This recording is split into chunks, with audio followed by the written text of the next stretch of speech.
12, 1773, we have decided that no longer are we sitting desperate and disparate within our individual geographic boundaries, but rather we have found ourselves united amongst our common cause for all.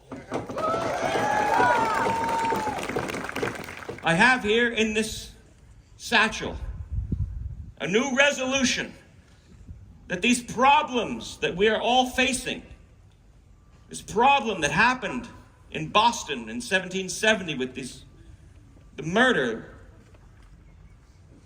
these problems are not solely individualistic upon geographic borders. We're beginning to find these problems are mutual. They are a common cause.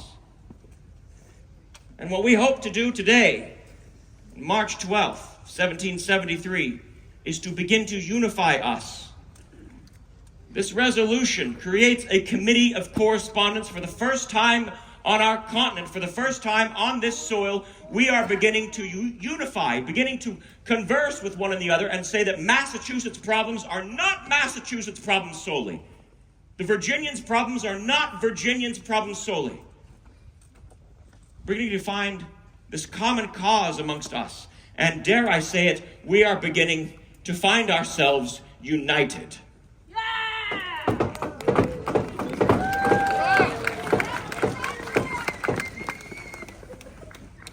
This is an audacious moment. Now, no man knows the moment upon which we stand and the radical standing upon which we stand in the moment. It's only through history that we might find the perspective of this thing.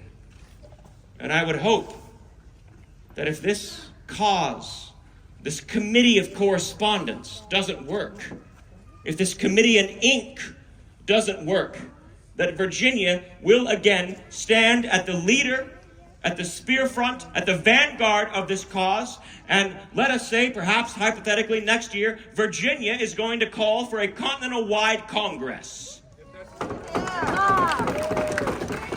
And barring the insuccess of that, I'm looking forward. I have no doubt that Virginia, here in this city, we will, right there at that Capitol, vote in 76 for independence. And because of that vote, we will create a cause for independence there in Philadelphia in 76. No man knows the future. But Williamsburg, this is the center. This city, it's the crucible. You're standing in it. And right here, at the Raleigh Tavern, this is where it began, because rebellion and spirituous liquor goes very well together. Where else might man create a committee? In Boston.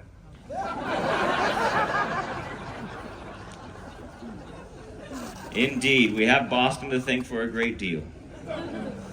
But let us say this, it's not just Boston, it's not just Virginia, it's not just New York or Philadelphia, it is all of us. These things do not happen in a vacuum. These things happen because we are listening to one and the other, because we find within the other man a mutual collective of spirit, of perspective. We find ourselves united, not different. We have too much difference amongst us.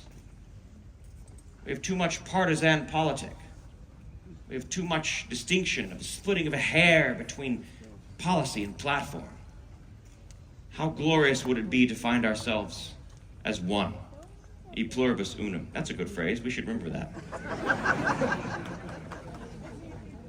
I have before you, friends, a document, a resolution that I wish to present to a dear friend of mine, Mr. Dabney Carr. Dabney and I grew up together out west in Albemarle County. We climbed what he called Tom's Mountain. I've begun building a little home there.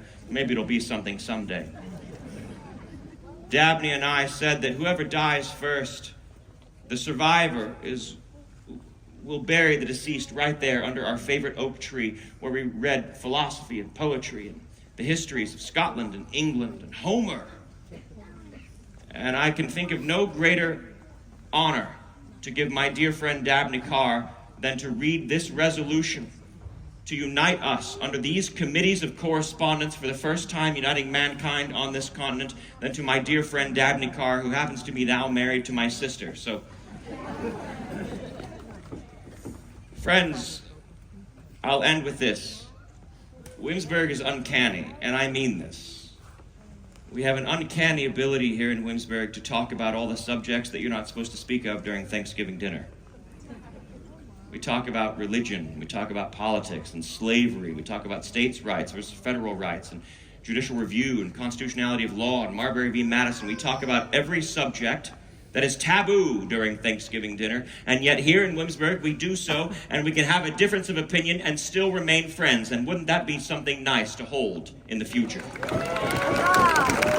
And equally, here in Williamsburg, we do not just teach history. History is, I say, the most important subject that man might study. But here in Williamsburg, we teach not just how to discuss history, but we put civility back into our debates. And I believe that is something our country could use a bit more of.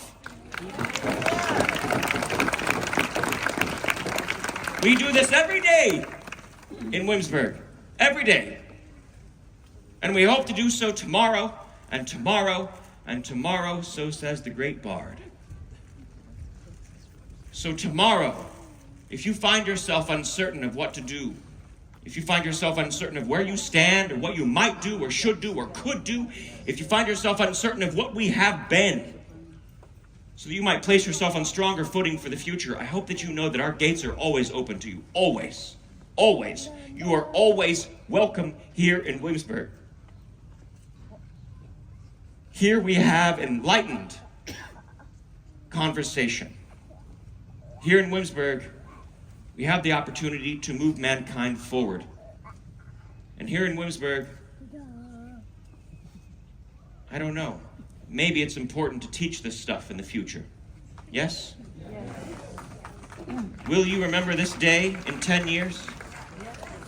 Will you teach your children in 20 years of the importance of March 12th, 73?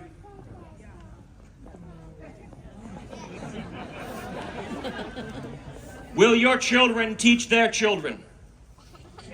Will our educational system continue to teach the importance of the foundations of the country, that we did not get it all right in 76, we didn't get it all right in 78, we won't get it all right in 79, we won't get it all right in 1865 or 1965. Will we get it all right in 2023? No. So we still have work to do? Then let's get to work.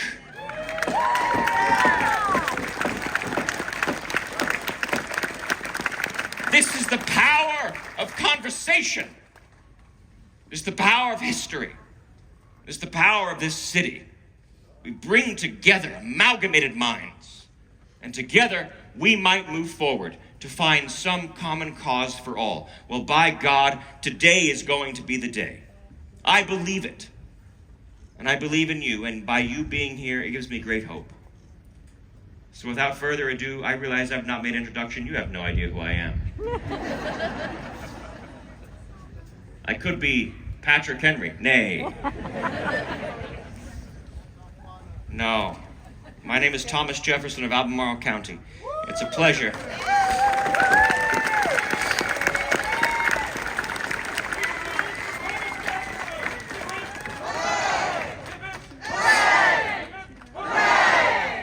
I receive your huzzahs and hoorays, but I directly redirect them to you.